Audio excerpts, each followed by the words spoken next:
इसलिए गृहस्थाश्रम धर्म देखना है तो फिर वशिष्ठ का देखो। और इसलिए वशिष्ठ जी ने कहा राजन थोड़ी देर लगेगी। बोले क्यों? बोले मैं आज आपके लाला का जो नाम रखूंगा वो नाम बीज मंत्र होगा, इसलिए नामकरण में सावधानी रखना कि अपने बच्चों के नाम क्या रखे जाएं। ये चिंकू पिंकू टिंकू मिंकू से काम नहीं चलेगा। भगवान जो नाम होता है वो बीज मंत्र होता है। मैं दुर्गा सप्तशती पढ़ रहा हूं आपके बीच। भारतीय शास्त्रों में दुर्गा सप्तशती बीज शास्त्र कहा गया।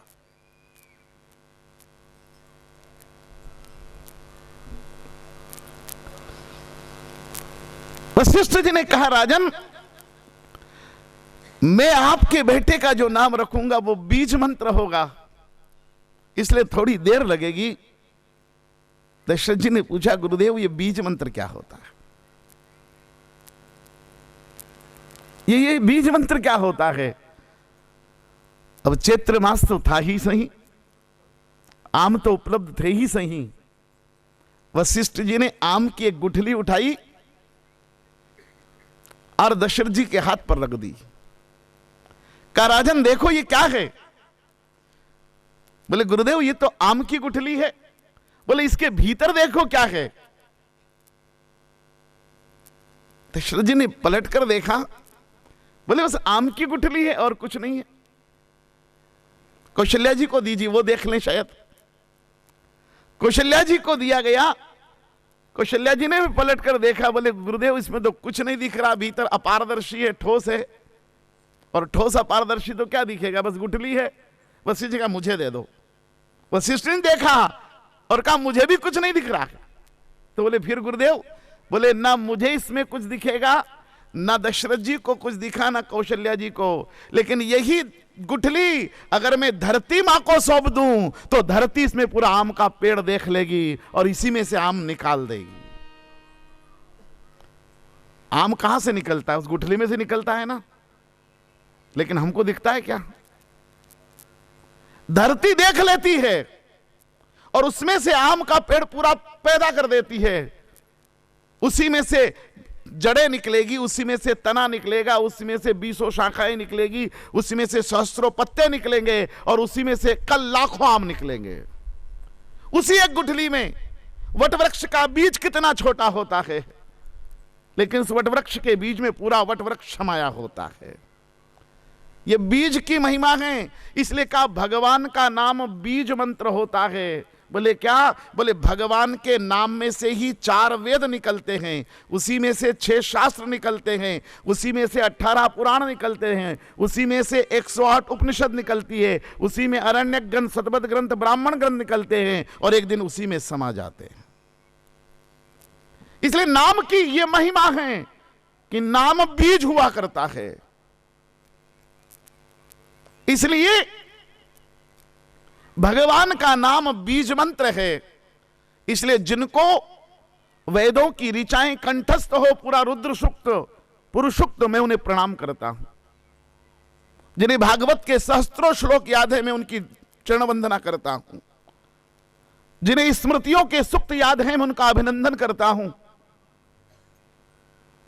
जो उपनिषदीय सूत्रों की व्याख्या करते हो, मैं उनको प्रणाम करता हूं। लेकिन मुझे क्षमा कर देना, जिसको कोई वेद की ऋचाएं न याद हो, पुराण के मंत्र याद ना हो, उपनिषद के सूक्त याद ना हो, तो भी चिंता मत करना। जिसे मेरे भगवान का एक नाम याद है, समझना उसे चारों वेद याद है। भगवान का नाम इतना समर्थ है, मैं नहीं कहता, गोस्वामी जी ने मानस में लिखा। एक दिन गोस्वामी जी जा रहे थे, अपनी संतान का नाम रखते वक्त चिंता करना कि नाम की क्या महिमा है। गोस्वामी जी जा रहे थे, माथे पर पोटली थी, बादशाह के सिपाही ने रोक दिया, रुको। गोस्वामी जी रुक गए। उसने डंडा उठाया, यहां रखा। बोले ये क्या है? बोले पोटली है। पोटली में क्या है? बोले रामायण है। रामायण में क्या है? तब तुलसी कहते हैं एहि मह रघुपति नाम उदारा। इसमें और कुछ नहीं है, भगवान का नाम है। सिपाही पूछता है भगवान का नाम क्या होता है? बोले यही मह रघुपति नाम उदारा, अति पावन पुराण श्रुति सारा। भगवान का नाम ही 4 वेद 6 शास्त्र का सार होता है। ये नाम की महिमा है। इसलिए हमारे सदगुरु ने जो नाम दे दिया हो, उस नाम में श्रद्धा रखना। नाम चाहे छोटा हो लेकिन बहुत शक्ति संपन्न होता है। मैं प्रमाणित करूं, गज और ग्राह लड़े जल भीतर, और लड़त लड़त गज हारा, और तिल भर सूंड रही जल माही।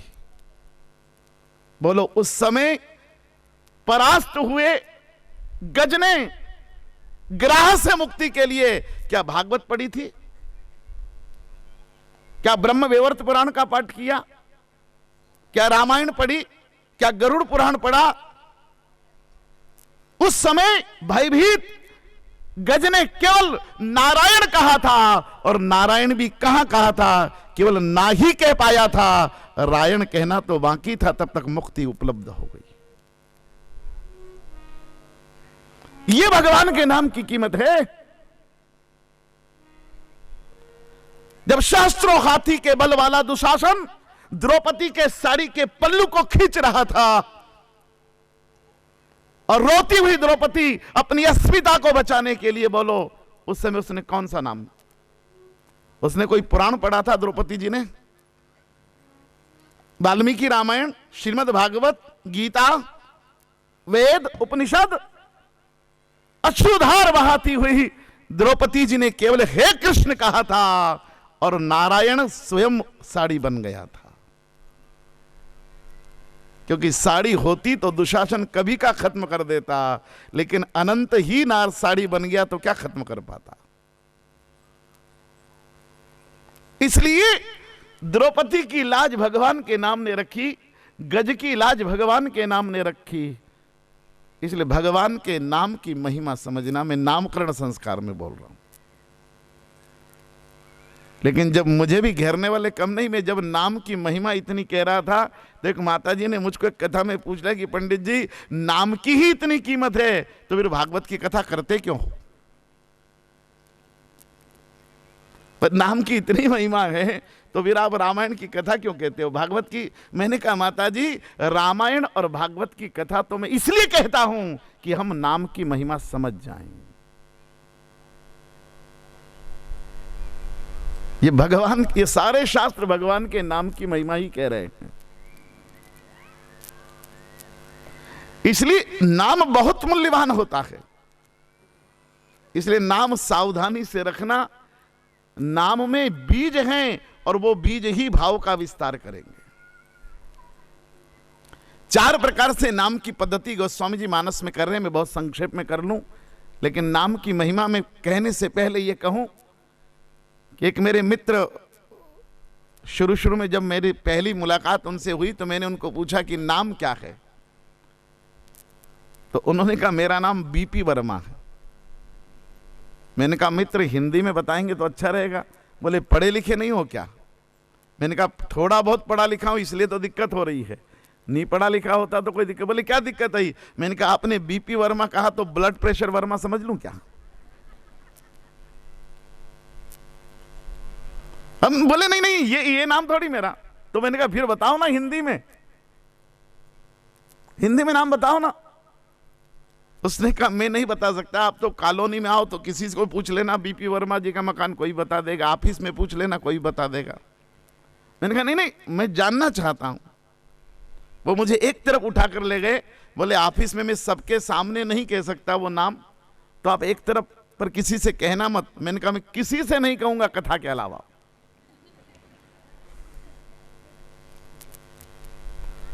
वो एक कोने में मुझे ले गए और सक्षाते हुए कहे मैं छोटे से गांव का आदमी था, मेरे माँ बाप बिना पढ़े लिखे थे, वहाँ के पंडित भी अंगूठा छाप थे, इसलिए गांव का एक गंवारू नाम रख दिया मेरा, तो मैं यहाँ ले नहीं सकता शहर में, इसलिए मैंने उसका अंग्रेजी कर लिया। तो हमने कहा मैं 100% गाँव का हूँ, मुझे तो बता दो। उन्हें बड़े संकोचित भाव से संकोच में कहा आप किसी से यहाँ बताना मत, मेरा नाम भागीरथ प्रसाद है। मेरी आंख में आंसू थे कि जिसने स्वर्ग से धरा पर गंगा दी, अगर भगीरथ नहीं होते तो धरती को गंगा नहीं मिलती। उस भगीरथ का नाम लेने भी दुनिया को संकोच होता है।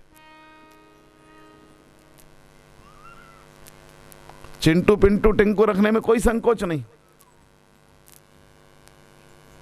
मुझे यहां की परंपरा नहीं मालूम, लेकिन अगर 5 साल से छोटे, 10 साल से छोटे किसी बेटे का नाम भगीरथ हो तो मैं उसके माता पिता को यहीं से प्रणाम करता हूं।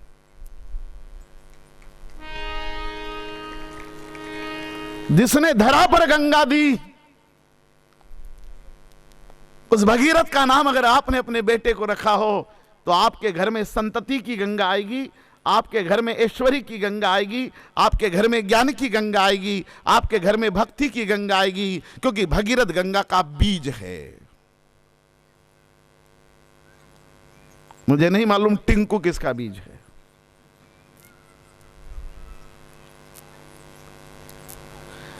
इसलिए नाम की महिमा समझना, और तब आइए नामकरण में चलें। पहला नाम की जो पद्धति गोस्वामी जी कहते हैं, वशिष्ठ जी ने भगवान का दर्शन किया और भगवान का दर्शन करके कहा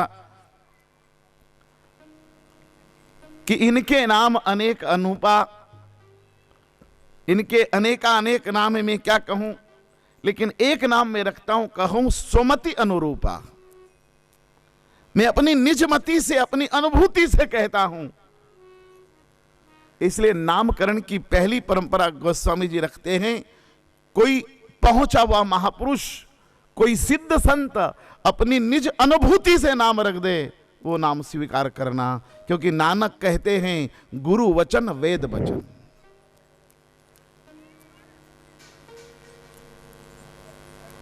ध्यान मूलम गुरुर्वाक्य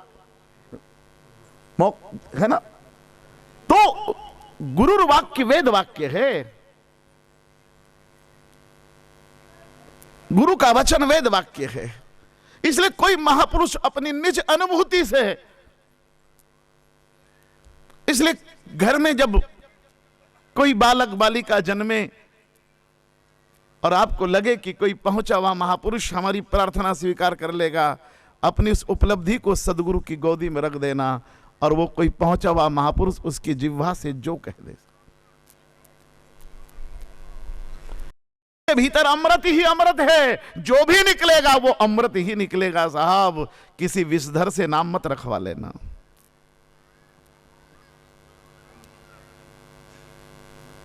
किसी पहुंचे हुए महापुरुष के भीतर अमृत ही अमृत है। जो निकलेगा, जब निकलेगा, जितना निकलेगा, जिसके लिए निकलेगा, उसके भीतर से अमृत ही। इसलिए हमारा वेद कह रख। आइए, तो वशिष्ठ जी नाम रख रहे हैं और कह रहे हैं कि मैं अपनी अनुभूति से कहता हूं। बोले क्या? बोले जो आनंद सिंधु सुख राशि, सीकर ते त्रैलोक सुपासी, सो सुख धाम राम असनामा, अखिल लोकदायक विश्रामा। जो सुख का केंद्र है, जो आनंद का बीज है, जो बिंदु में सिंधु भर दे और सिंधु के किनारे किसी को प्यासा रख दे, ये सामर्थ्य केवल परमात्मा में है। सीकर ते त्रैलोक सुपासी, सो सुख धाम राम असनामा। ऐसे रमन्ति इति रामः, जो सबके घट में निरंतर रमण करता रहता है। घट घट में रमण करने वाली सत्ता का नाम मैं राम करता हूं। और सबने जय जयकार कर दी। बोलो रामचंद्र भगवान की। और गोस्वामी जी गाते हैं, जो आनंद सिंधु सुख राशि, जो आनंद सिंधु सुख राशि, सीकर ते लोक सुपासी। जो आनंद सिंधु सुख राशि, जो आनंद सिंधु सुख राशि।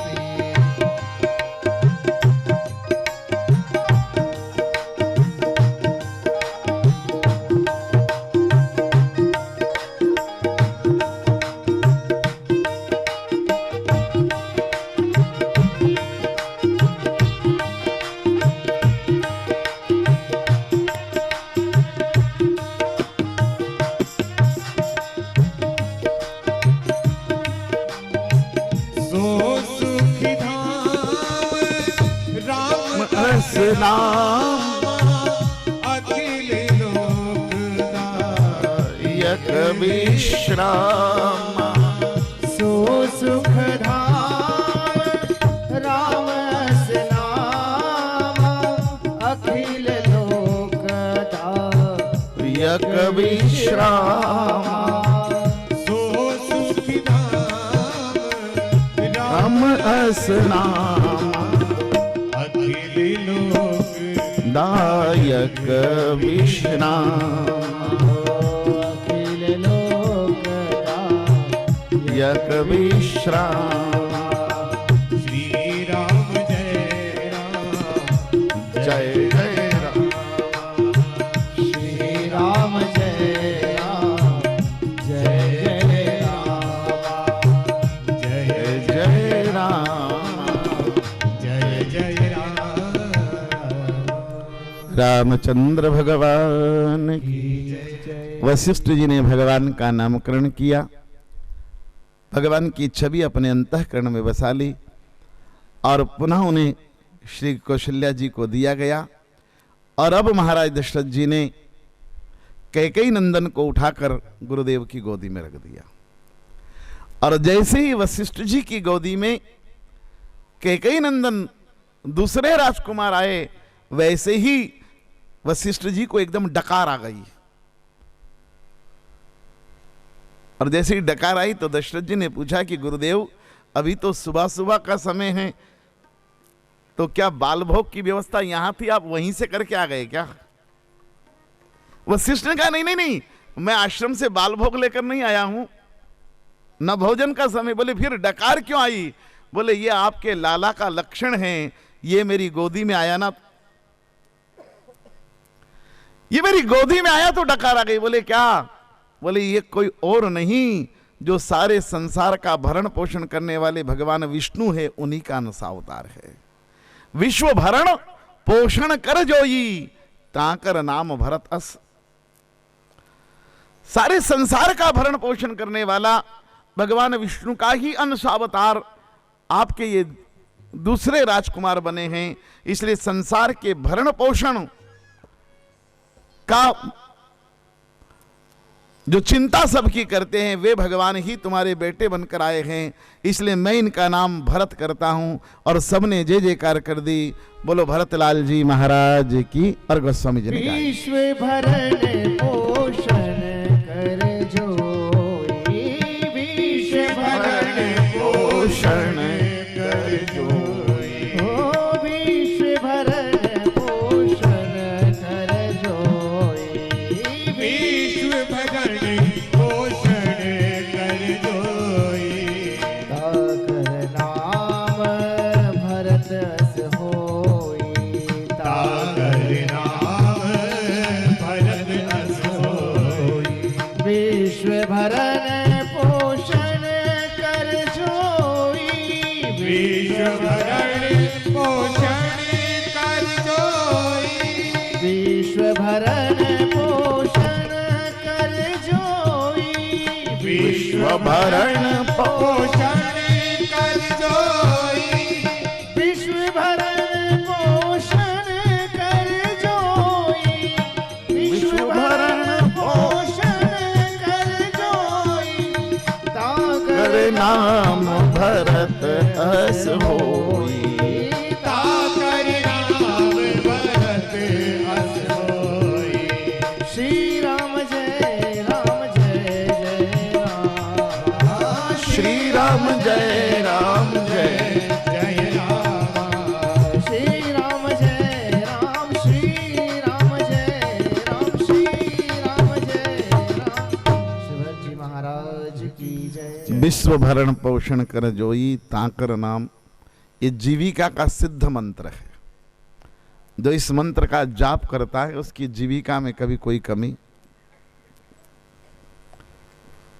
और ये जो नाम रखा गया वशिष्ठ जी द्वारा, ये गुणवाचक संज्ञा कही गई। नाम है ऐसा नहीं कहा, अस होई ऐसा होगा। इसलिए जातक में कोई महापुरुष कोई सद्गुण का दर्शन कर ले, अथवा तो सद्गुण की संभावना देख ले, उसके आधार पर जो नाम रखा जाता है वो भरत जी का नाम है। इसलिए किसी सद्गुण का विस्तार करने के लिए कोई गुणवाचक संज्ञा रखी जा सकती है।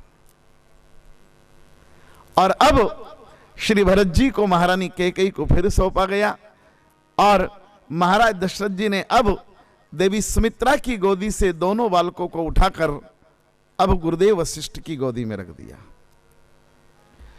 सुमित्रा जी के दोनों लाल वशिष्ठ जी की गोदी में हैं, लेकिन वशिष्ठ जी ने यहां थोड़ा क्रमभेद कर दिया। पहले नामकरण करना था लक्ष्मण जी का, लेकिन कर दिया शत्रुघ्न जी का। ऐसे ही शादी में गड़बड़ करी। शादी पहले शत्रुघ्न जी की करा दी गोस्वामी जी ने और बाद में लक्ष्मण जी की कराई। जब दुल्हन निकल कर आ रही है तो वहां क्रमभेद कर दिया। और हमारे मध्य प्रदेश के भिंड जिले में एक लक्ष्मण जी का मंदिर है, केवल अकेले लक्ष्मण जी, वहां और कोई देवता नहीं है, दबोह के पास। तो जब मैं वहां 9 दिन के लिए लक्ष्मण चरित्र करने गया, यज्ञ था और मुझे वहां लक्ष्मण चरित्र करना था क्योंकि लक्ष्मण जी का ही मंदिर था। तो एक दिन लक्ष्मण जी बिल्कुल अकेले थे, बिल्कुल मैं और वो। तो मैंने धीरे से लक्ष्मण जी को पूछा कि महाराज एक बात पूछ लें। बोले पूछो। मैंने कहा महाराज इतना बता दो कि गोस्वामी जी ने आपका नामकरण भी शत्रुघ्न जी के बाद किया। पहले आपका होना था फिर उनका होना था, पर पहले उनका कर दिया, फिर ऐसा ही विवाह में भी क्रमभेद कर दिया, तो आपको गुस्सा नहीं आया? लक्ष्मण जी ने धीरे से मेरा कान मरोड़ा। बोले पागल हो क्या? मैंने कहा क्यों?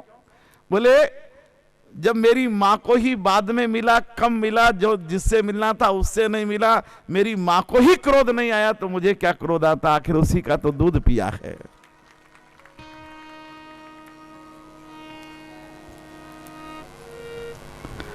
और इसलिए आइए तीसरे क्रम पर लक्ष्मण की जगह शत्रुघ्न जी का नाम है, और ये शत्रुघ्न जी का जो नाम रखा है ये पंचांग से रखा है। गोस्वामी जी बिल्कुल मानस में स्पष्ट कर देते हैं, राम जी की जो संज्ञा वो अनुभूति संज्ञा है, भरत जी का जो नाम रखा गया, भरत जी का जो नाम रखा गया वो गुणवाचक संज्ञा है, लेकिन शत्रुघ्न जी की जो नामकरण वह शास्त्र संज्ञा है। पंचांग से वो कह रहे जाके सुमिरन तेरी पुनासा, नाम शत्रुघ्न वेद प्रकाशा। और हमारे यहां ज्योतिष वेदांग है, इसलिए गोस्वामी जी बहुत स्पष्ट कर देते हैं कि मैं नहीं कर रहा, शत्रुघ्न जी का नाम मैं नहीं रख रहा हूं, इनका ये नाम होगा ऐसा वेद प्रकाशित करते हैं। मुझे वेद में दर्शन हो रहा है इनके नाम का। अथवा तो मैं कहूं कि अगर भरत जी विष्णु के अवतार हैं तो शत्रुघ्न जी ब्रह्मा के अवतार हैं, क्योंकि वेदों का प्रकाशन ब्रह्मा से होता है। हमारी यह 3 धारणाएं हैं। यहां तो सब शास्त्री जी लोग विराजमान विद्वान लोग बैठे हैं, लेकिन हमारे यहां शिव को वेद स्वरूप कहा गया, देवी भागवत और शिव पुराण दोनों में। शिव वेद स्वरूप है, ब्रह्मा वेदांत स्वरूप है। इसलिए ब्रह्मा की जब हम पुष्पांजलि देते हैं तब बोलते हैं वेदांत नाथाय विद्महे हिरण्यगर्भाय च। इसलिए वेदांत का दर्शन करना हो तो ब्रह्मा को मनाना पहले। वेद अध्ययन का अधिष्ठाता शिव है, वेदांत का अधिष्ठाता ब्रह्मा है। इसलिए वेदांत नाथाय विद्महे हिरण्यगर्भाय च धीमहि तन्नो ब्रह्मा। और पुराण पुरुषोत्तम भगवान विष्णु है, इसलिए पुराणों का अनुशीलन भगवान विष्णु की स्तुति के बगैर नहीं किया जा सकता। पुराण अनुशीलन में विष्णु आराध्य है, वेदांत अनुशीलन में ब्रह्मा आराध्य है, और वेदाध्ययन में शिव अनिवार्य है। इसलिए जो शत्रुघ्न जी हैं वे मूलतः ब्रह्मा के ही अवतार हैं। इसलिए गोस्वामी जी बहुत स्पष्ट लिख दिया, जाके नाम मात्र लेने से शत्रुता का विनाश हो जाता है, ऐसे राजकुमार का नाम मैं शत्रुघ्न करता हूं। और सबने जय जयकार कर दी। बोलो शत्रुघ्न लाल जी महाराज की। और गोस्वामी जी ने जाके सुमिरन तेरी पुनासा, जाके सुमिरन तेरे पुनासा जाके सुमिरन तेरे पुनासा जाके सुमिरन तेरे पुनासा नाम शत्रुहन वेद प्रकाशा नाम शत्रुहन वेद प्रकाशा नाम शत्रुहन वेद प्रकाशा नाम शत्रुहन वेद प्रकाशा जाके सुमिरन तेरी पुनासा जाके सुमिरन तेरे पुनासा श्री राम जय राम जय जय रामा श्री राम जय जय राम श्री राम जय जय रामा श्री राम जय जय राम जाके सुमिरन तेरे पुनासा जाके सुमिरन तेरी पुनासा तेरे पुनासा तेरे पुनासा। शत्रुघ्न जी महाराज की जय। और अब चौथे क्रम पर लखनलाल जी का नाम रखा गया। और अब तो गोदी में लक्ष्मण जी हैं, लेकिन दोनों हाथ वक्षस्थल पर आ गए वशिष्ठ जी के और कहा, महाराज दशरथ जी और कौशल्या जी, सुमित्रा जी, कैकेयी सुनो, पुरजन सुनो, परिकर सुनो, ये तीसरे कुमार का नाम चौथे क्रम पर मैं किसी से पूछकर नहीं करूंगा। बोले फिर? बोले मैं खुद नाम रखूंगा। बोले पंचांग भी नहीं, अनुभूति भी नहीं, गुणवाचक संज्ञा भी नहीं, इनका नाम मैं रखूंगा। दशरथ जी ने कहा, गुरुदेव गुरु। और वशिष्ठ जी के इस भाव को गोस्वामी जी एक मानस के चौपाई में उतार देते हैं।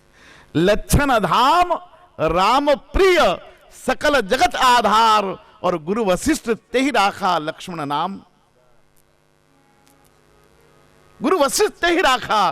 गुरु ने वशिष्ठ ने कहा, मैं रखता हूं, मैं रखता हूं इस बालक का नाम। एक संत ने अपनी स्वेच्छा से नाम रख दिया। एक संत कभी स्वेच्छा से नाम रख दे, आप ना पूछो तो भी कह दे कि इस बालक का नाम यह है साहब। कभी कभी संत अनुग्रह करके स्वयं रख देते हैं। आप प्रार्थना करो और निज अनुभूति से कहे तो राम जी का नाम।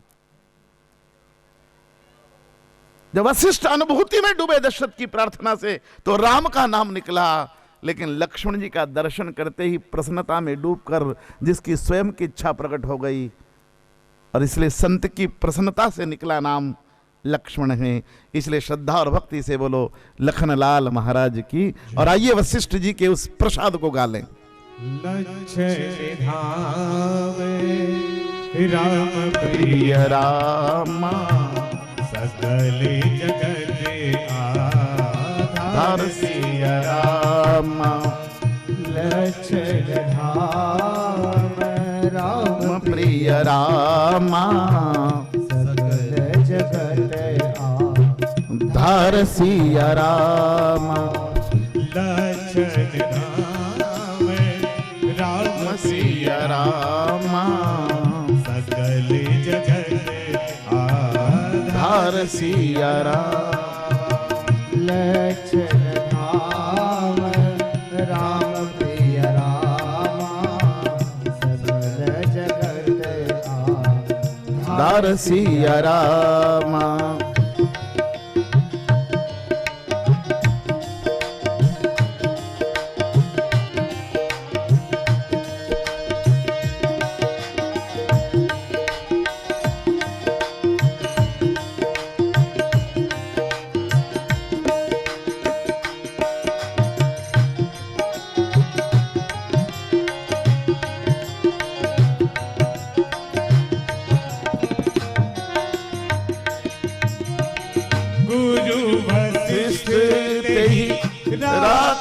रामा गुरु वशिष्ठ तेरी राखा रामा लक्ष्मण नाम उदार सिया रामा लक्ष्मण नाम उदासिया रामा श्री राम जय राम जय जय रामा श्री राम जय राम जय जय रामा श्री राम जय राम जय जय रामा श्री राम जय राम जय जय रामा श्री राम जय राम जय जय राम। रामचंद्र भगवान की जय। चारों बालकों का नामकरण कर दिया गया। सबसे बड़े राजकुमार भगवान राम हैं, छोटे भरत जी हैं, तीसरे क्रम पर लक्ष्मण जी और चौथे क्रम पर शत्रुघ्न जी की। इनके नाम के जो गुणार्थ हैं फिर मैं कभी आपके बीच में गुरु कृपा से चर्चा करूंगा। आज तो एक दिव्य प्रसंग की और हमें और यात्रा करना है, लेकिन थोड़ी सी बाल लीलाओं की चर्चा कर ले। लेकिन इसके पहले राम जी का स्वभाव बिल्कुल भरत जी से मिलता है और लक्ष्मण जी का स्वभाव शत्रुघ्न जी से मिलता है। तो समझ स्पष्ट कर देते हैं, भरत राम अनुसारी। भरत जी बिल्कुल राम जी जैसे दिखते भी हैं और स्वभाव में भी वैसे ही हैं। तो जोड़ी बनाना थी राम जी और भरत जी की, और जोड़ी बनती लक्ष्मण और शत्रुघ्न की तो आनंद आ जाता। लेकिन जोड़ी अलग अलग क्यों बना दी गई?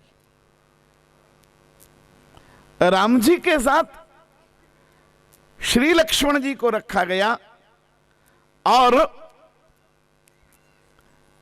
भरत जी के साथ शत्रुघ्न को रखा गया। केवल भारतीय जीवन दर्शन का तत्व समझ लें।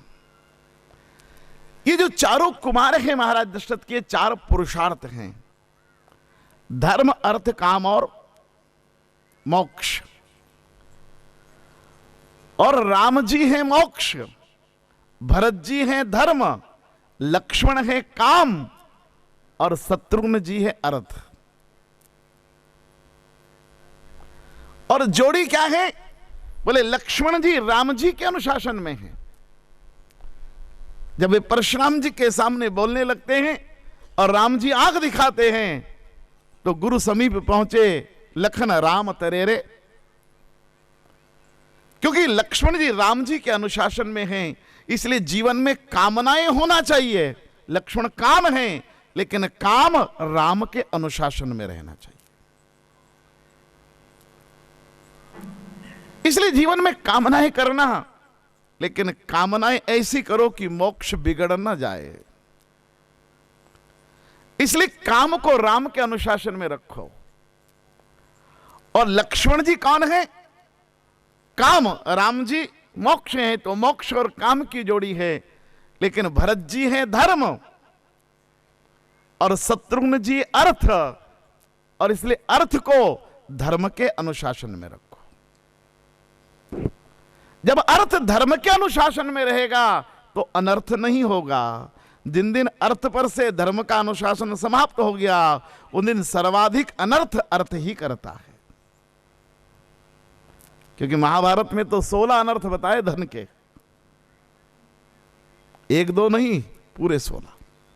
और 16 इसलिए बताए कि 16 ही संस्कारों को नष्ट करने का सामर्थ्य अर्थ में है, अगर नहीं संभाला गया तो। इसलिए अर्थ जो है शत्रुघ्न है और शत्रुघ्न जी भरत जी के अनुशासन में।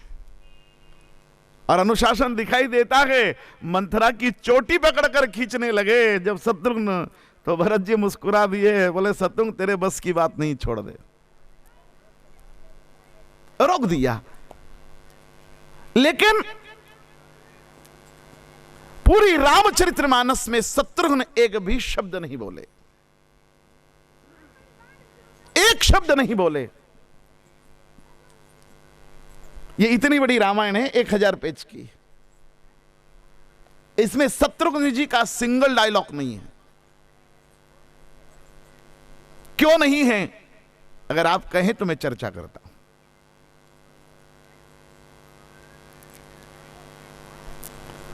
पूरी राम कथा में दो बड़े अद्वितीय घटनाएं मानस में।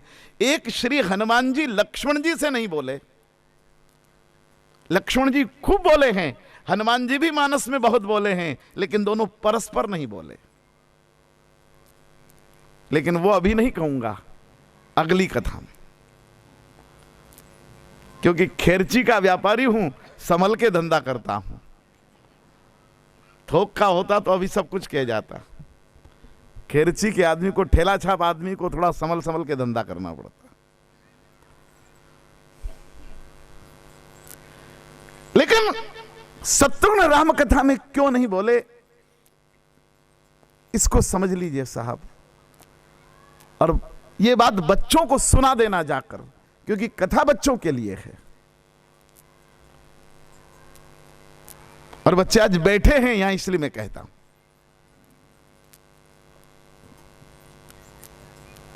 मैंने एक बार गोप्रस्तर घाट पर कथा की अयोध्या के, तो 9 ही दिन सरयू स्नान का भाग्य मिला, और गोप्रस्तर घाट से ही भगवान साकेत को गए। तो मैंने एक दिन गोप्रस्तर घाट पर डुबकी लगाते लगाते सरजू जी में सरजू जी को ही पूछ लिया कि मैया आप तो सारी साक्षी रही हैं, तो मुझे बताओ ना कि पूरी रामचरितमानस में शत्रुघ्न जी क्यों नहीं बोले। सरजू मैया ने कहा कि हमको क्यों पूछते हो, उन्हीं को पूछ लो, वो तो यहां हैं। मैंने शत्रुघ्न जी को पूछा कि आप पूरी राम कथा में बोले क्यों नहीं। शत्रुघ्न जी का बोलने की आवश्यकता क्या थी? आवश्यकता नहीं थी, इसलिए नहीं बोला। मैंने कहा नहीं नहीं, आवश्यकता थी। बोले कब? मैंने कहा जब आपके प्राण से प्यारे भाई भुजाई सीता राम जी वन को गए, तब आपकी चुप्पी किस काम की?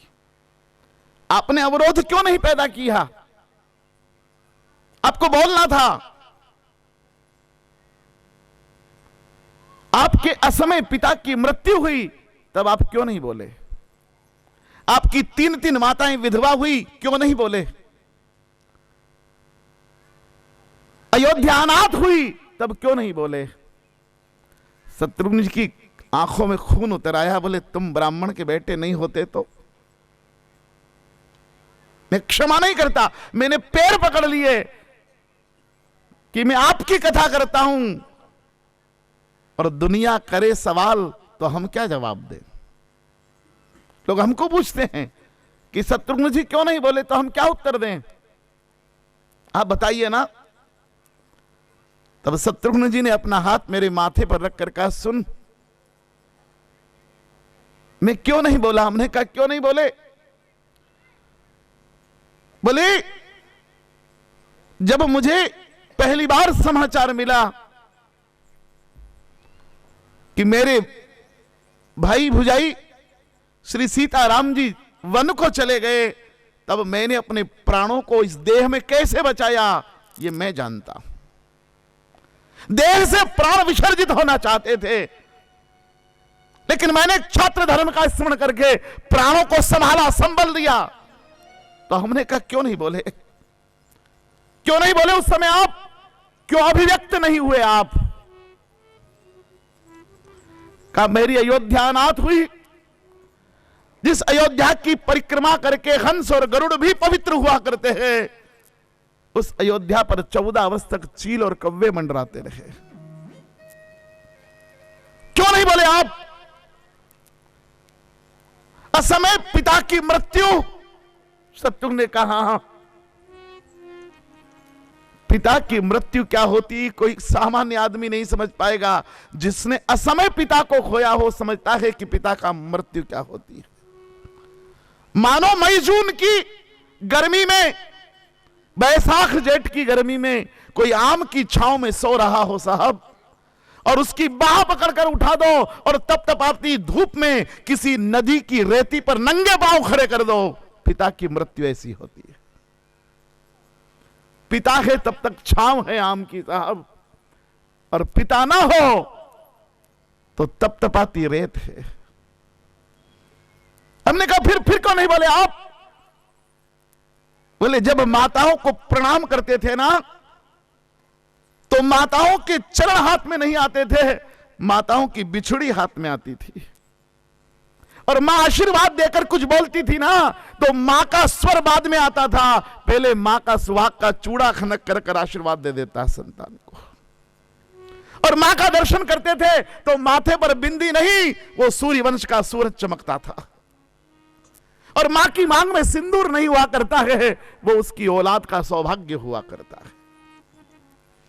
मां की मांग नहीं उजड़ती है, संतान का सौभाग्य उजड़ता है। इसलिए हमने कहा जब अवधेश असम में गए, 3 माताएं विधवा हुई, अयोध्या अनाथ हुई, सीताराम जी जंगल के कांटे भाटे में चले गए, तब आप क्यों नहीं बोले? तब शत्रुघ्न ने कहा मेरा सर्वस्व लुट गया था, मैं क्या बोलता, लेकिन मेरी मुट्ठी में फिर भी कुछ था, और उस कुछ के कारण मैं नहीं बोला। मैंने कहा क्या?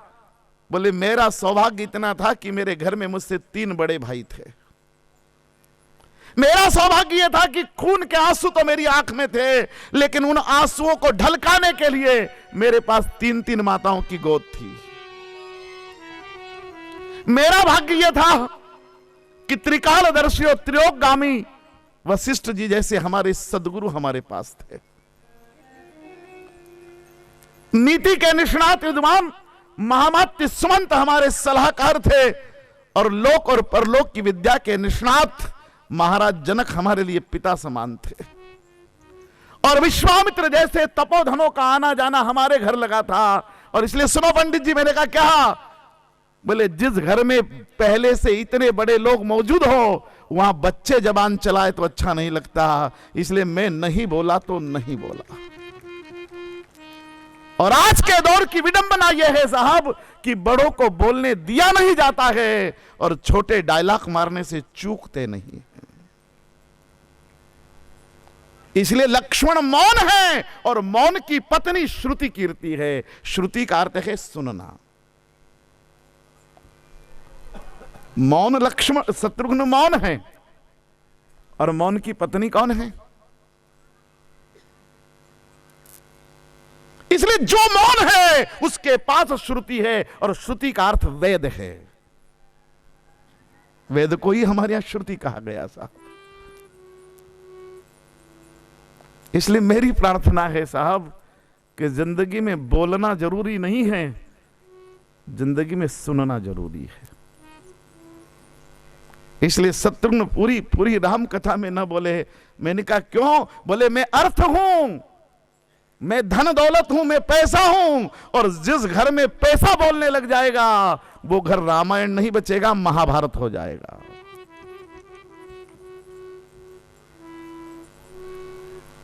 इसलिए शत्रुघ्न धन है साहब, पैसे को बोलने, और धन फिर कोई सा भी हो साहब। फिर कभी चर्चा करूंगा भारतीय संस्कृति में धन किस किस को कहा गया। गोधन, गजधन, बाज, ये तो गलत धारणा आ गई कि एक तू ही धनवान। खैर मुझे आता नहीं पूरा गीत, आपको आता होगा, समझ जाओ आप। एक तू ही धनवान, बाकी सब कंगाल। लेकिन वो धन की हमारे यहां बहुत चर्चा नहीं है। हमारे यहां गोधन है, गजधन है, चरित्र धन है, परिवार धन है हमारा, हमारे स्वजन हमारी संपत्ति है। इसलिए शत्रुघ्न ने कहा आपके पास चाहे ज्ञान का धन हो, मुद्रा का धन हो, कोई भी धन हो साहब, लेकिन धन को बोलने मत देना। जिन दिन धन बोलने लग जाएगा उन दिन जिंदगी रामायण हो।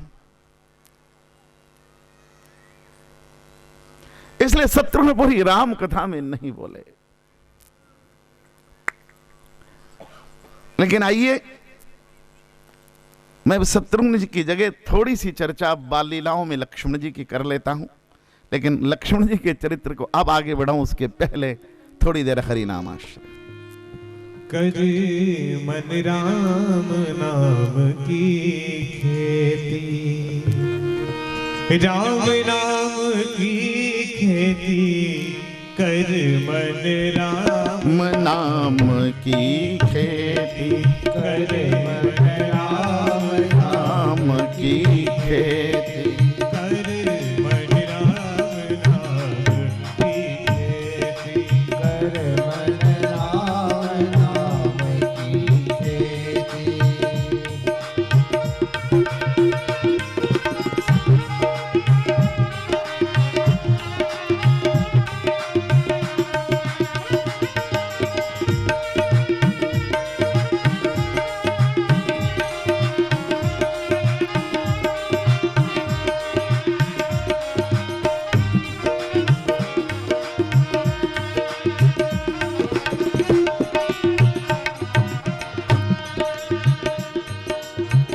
इस तन को तू खेत बना ले, इस तन को तू खेत बना ले, मन बुद्धि का हल तू चला ले, मन बुद्धि का हल तू चला ले, नयन के बादल तू बरसा ले, नयन के बादल तू बरसा ले, बोई तुझे फल देती, कर मन राम नाम की खेती, कर धन राम नाम की खेती।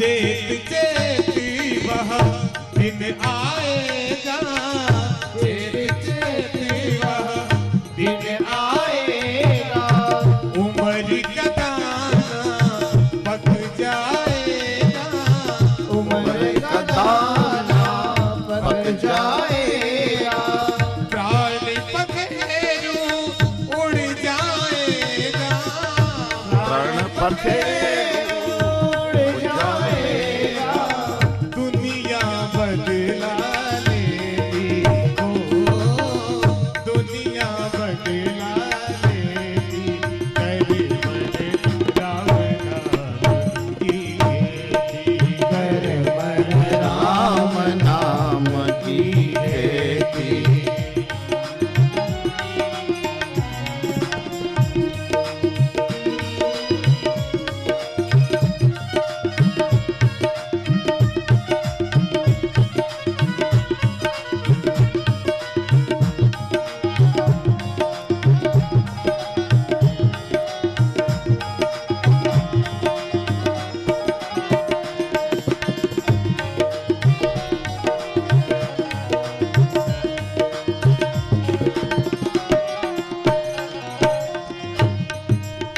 मृदुल दिखा अपनी होशियारी, मृदुल दिखा अपनी होशियारी, मत बन इस जग का व्यापारी, हो मत बन इस जग का व्यापारी, खो देगा तू पूंजी सारी, होएगा तू पूंजी सारी, पग पग लूट डकेती, कर मन राम नाम की खेती, मन राम नाम की खेती।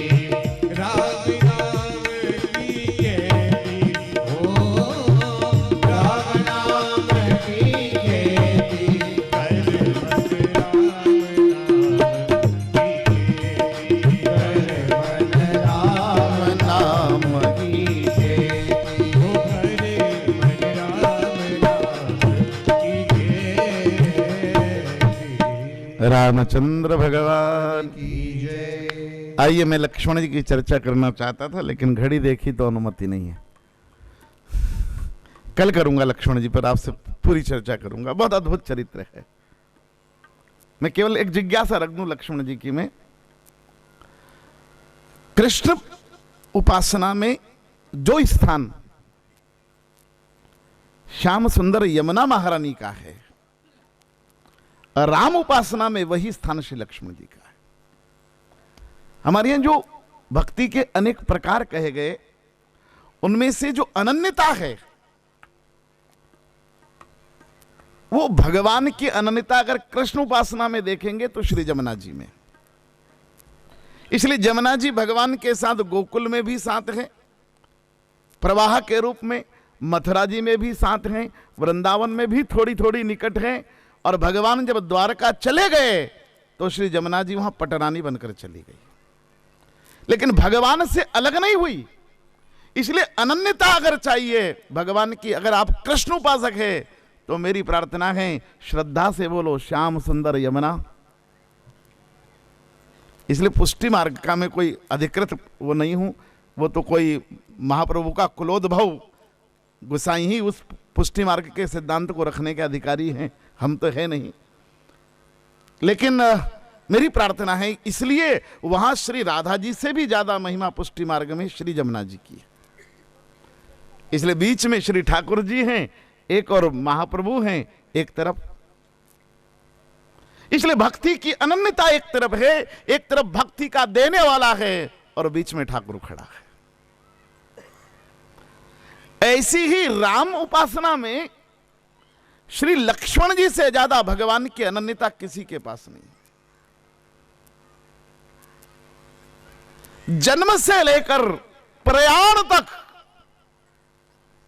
जन्म देने वाली मां कौशल्या भी उतने साथ नहीं रही।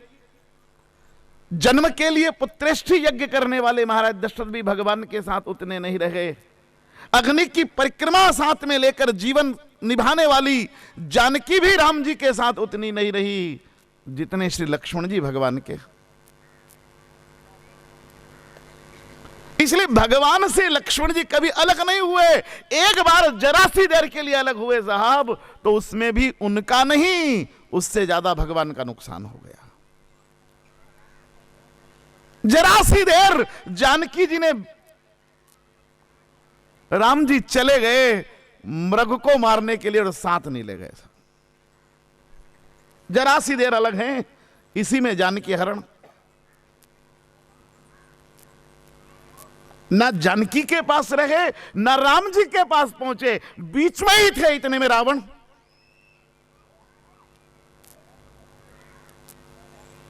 इसलिए अनन्यता है, इसलिए अद्भुत है लक्ष्मण, अद्भुत अद्भुत अद्भुत। इसलिए मंदिर में दर्शन करो लक्ष्मण जी का, तो लक्ष्मण जी से बस एक ही प्रार्थना करना कि नाथ जैसे आप कभी भगवान से अलग नहीं हुए, ऐसा हमें भी कभी भगवान से अलग मत करना।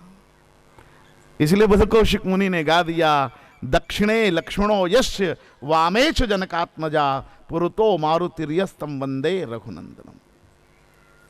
लक्ष्मण वो चरित्र है मानस का जिसमें नीति को राम जी ने तोड़ दिया।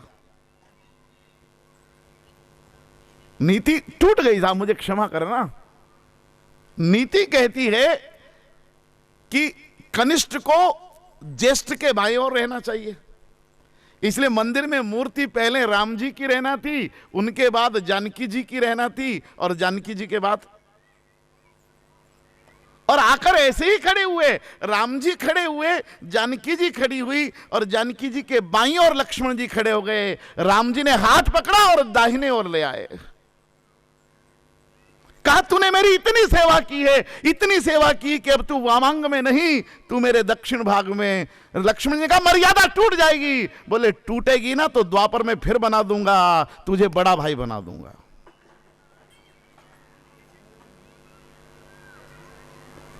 सेवा बड़ा बना देती है साहब। लक्ष्मण जी ने त्रेता में राम जी की इतनी सेवा की, इतना सेवा की कि द्वापर में वे बड़े हो गए। बड़ा सेवा से ही बनता है, सेवा करने से बड़े बनते हैं। ये मत मानना कि 10 नौकर है हमारे पास इसलिए हम बड़े हैं।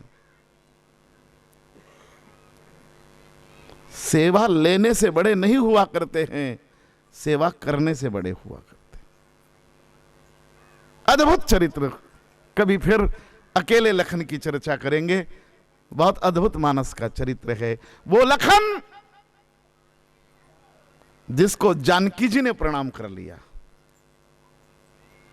जब हनुमान जी आए, अशोक वाटिका से विदा लेने लगे, तो हनुमान जी ने कहा कि मां, भगवान को आपका प्रणाम कह दूंगा। बोले नहीं नहीं, भगवान को प्रणाम तो करना, लेकिन चरण लक्ष्मण के पकड़ना। अनुज समेत गए हूं प्रभु चरणा, दीन बंधु। लक्ष्मण वो चरित्र है मानस का साहब कि विश्वामित्र मांगने तो आए थे राम को, लेकिन लक्ष्मण को देखकर मांगना भूल गए राम जी को, और पहले लक्ष्मण को मांग लिया। अनुज समेत देव, अद्भुत है साहब। इसलिए भगवान से पहले जो भगवान के सदैव साथ रहते हैं उनकी वंदना करना। इसलिए श्रद्धा और भक्ति से बोलो भक्त वत्सल भगवान की। लक्ष्मण मानस का अद्भुत। समय मिला तो मैं कल लखन की चर्चा करूंगा। श्री लखनलाल जी मानस का बहुत आधार है। लेकिन आइए अब चर्चा आरंभ करते हैं। आज का जो बहुत मूल प्रस्तावित विषय है, श्री ध्रुव जी का चरित्र। इसलिए आप अब मुझसे जुड़िएगा पूरी तरह। 40-45 मिनट मेरे साथ आइए, ध्रुव जी को समझें। हमारे यहां पुराणों में अनेक बाल चरित्र हैं, लेकिन 4 प्रमुख बाल चरित्र हैं, और 4 ऐसे प्रमुख बाल चरित्र हैं जो बालावस्था में ही विश्ववंदनीय हो गए। और मुझे क्षमा करना, सारा पुरुष समाज उन चारों के जीवन में पिता की वो भूमिका नहीं दिखाई देती जो होना चाहिए थी। केवल उनकी माताओं ने उन्हें विश्ववंदनीय बना दिया। हमारे यहां पिता के मोटे मोटे रूप से 3 काम। पहला, सानिध्य साथ में रखना। दूसरा, संपोषण पालन करना। और तीसरा, सुरक्षा। लेकिन ये तीनों काम इन 4 कुमारों के जीवन में पिता से दिखाई नहीं देते हैं। इसलिए आज कथा पूरी इधर है, ध्यान से सुनना। लेकिन आप भी 4 चरित्र, लव कुश ध्रुव प्रहलाद बने हम मानवता का त्रास। और लव कुश ध्रुव और प्रहलाद, इन चारों के जीवन में पिता थे।